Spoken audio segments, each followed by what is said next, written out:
Jadi ada seorang santri, punten ya, ini santri itu terkenal bukan dengan kepintarannya, tapi ini terkenal dengan kebodohannya.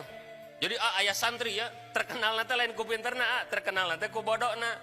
Kenapa ini sampai masyhur terkenal oleh bodohnya? Jadi seperti ini, kalau santri ini ngaji, kemudian gurunya memberikan pengajaran contoh satu hadis, misalnya mengajarkan hadis tentang bab niat gitu, innamal a'malu binniyat wa innamal likulli imri'in ma nawa faman kanat hijratuhu ilallahi wa rasulihi fa hijratuhu ilallahi wa rasulihi wa man kanat hijratuhu lidunya yusibuha aw imra'atin yankihuha fa hijratuhu ila ma hajara ilaihi, rawahu Bukhari wa Muslim, misalnya gitu. Ini guru menjelaskan, santri-santri yang lain nyatet, ada yang sekali baca langsung hafal, ada yang 2 kali baca langsung hafal, ada yang 10 kali baca langsung hafal, tapi rata-rata menghafal di tempat hafal. Lah ini santri yang terkenal dengan kebodohannya, itu baca diulang-ulang, itu tetap tidak hafal-hafal. Sampai dalam kisahnya ini santri pulang ke rumah, itu di rumah murojaah menghafal, itu inamal a'malu binniyat, dalam kisahnya itu diulang-ulang sampai 200 kali dan berteriak-teriak gogorowokan. Innamal a'malu binniyat wa innamal likulli imri'in ma nawa, sampai 200 kali, tapi 200 kali dibaca tetap dia nggak hafal. Yang hafal siapa? Malah tetangganya katanya gitu. 200 kali dibaca dia nama hafal, tetanggana nu hafal. Barokahnya kalau punya anak soleh gitu gogorowokan maca hadis. Tuh Bapak Ibu rahimakumullah. Tapi entah bagaimana, walaupun ini santri mohon maaf susah menghafal ketika ngaji, tapi ini santri khidmatnya di luar rata-rata santri yang lain. Gitu, rata-rata santri yang lain apa kalau bertemu ustadznya paling senyum gitunya, paling naon rengkuh, paling salim, cium tangan, mungkin itu saja yang dilakukan. Tapi ini santri tidak cukup sampai di sana. Jadi setiap hari yang dia pikirkan, apa yang bisa saya lakukan untuk guru saya.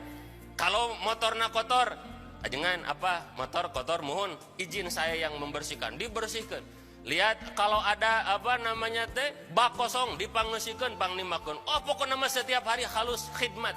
Sedangkan kaidah santri bil khidmati yuntafa'u. Barang siapa santri yang jago khidmatna kaajengan bakal yuntafa'u, walaupun ilmunya sedikit, manfaat dunia akhirat. Mirip saya punya teman, beliau ini pokoknya saya tahu sejarah beliau, sampai beliau dulu gitunya untuk makan saja koreh-koreh cok. Itu untuk makan saja harus datang ke tiap rumah jualan tetes mata dulu tuh. Dan badan begangan itu tibatan abdi ge. Tapi kenapa sekarang wasilah beliau menjadi seorang ulama besar? Beliau ilmunya Masya Allah, perkataannya didengar oleh umat yang banyak. Karena beliau itu wasilahna, wasilahna, khidmatnya luar biasa. Apa khidmat beliau? Ketika beliau mesantren, setiap hari, setiap pagi, beliau itu datang ke rumah gurunya dan ngepel rumah gurunya. Dan ngepel nanti bukan seperti saya. Saya mah kalau ngepel surudut, paling segini sejam beres. Beliau mah tekitu Pak. Mengepel rumah kiai nate per kotak keramik dikerikan hiji-hiji sampai mengkilap luar biasa. Jadi ngepel nate dikitu setiap keramik nate digosek gitu. Sampai kiai itu nggak mau rumah beliau itu diempel kecuali oleh teman saya. Dan Masya Allah tabarakallah ketika keluar ilmunya subhanallah diputuh ku Allah. Nah begitu Bapak Ibu rahimakumullah. Kembali kepada kisah yang tadi, ada santri yang sampai 200 kali baca hadis setiap malam tidak hafal gitu, tapi khidmat beliau hebat gitu kepada gurunya, sampai Masya Allah tabarakallah, saking ini santri khidmatnya luar biasa ke gurunya, mahabbahnya luar biasa ke gurunya, sampai ini nama santri terhujam dalam kolbu gurunya. Sampai dulu saya punya sebuah moto, kalau guru dicintai oleh santri wajar, tapi kalau ada santri sampai dicintai oleh gurunya, itu yang luar biasa. Sampai saking hebatnya ini santri dalam berkhidmat, sampai ini santri itu kolbu gurunya itu senantiasa terkenang nama santri ini.